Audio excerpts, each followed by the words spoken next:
Deodar police સ્ટેશનમાં ગુના number 12/25 નંબરની ફરિયાદ દાખલ થઈ છે, જેમાં ફરિયાદી પોલીસને જણાવે છે કે એમને મગફળી એક કિરીટ નામને બ્રોકર મારફતે એક હિલ્ફ ઇન્ડસ્ટ્રીઝને વેચી મારી હતી.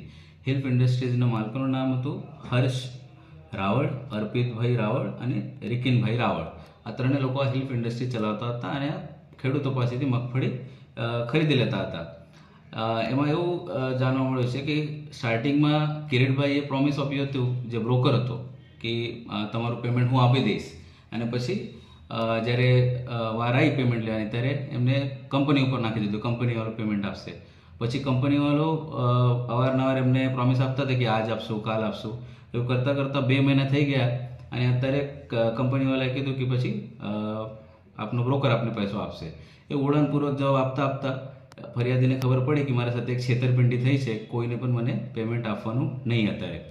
આ કારણે 4 લોકોની વિરુદ્ધમાં ફરિયાદ દાખલ થઈ છે, જેમાં બ્રોકરનું નામ કિરીટભાઈ કારિયા, હિલ્ફ ઇન્ડસ્ટ્રીઝનો માલિક હર્ષભાઈ, અર્પિતભાઈ રાવળ અને રિકિનભાઈ રાવળ.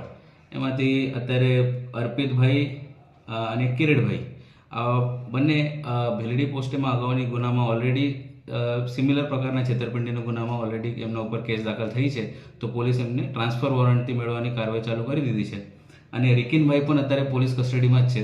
એમનો પણ પોલીસ ટ્રાન્સફર વોરંટથી કબજો મેળવી લેશે. અત્યારે ખાલી હર્ષભાઈ રાવળનું ધરપકડ કરવાની બાકી છે અને એમનો તપાસ અત્યારે ચાલુ છે અને દિયોદર પોલીસ સ્ટેશન તપાસ કરી રહી છે.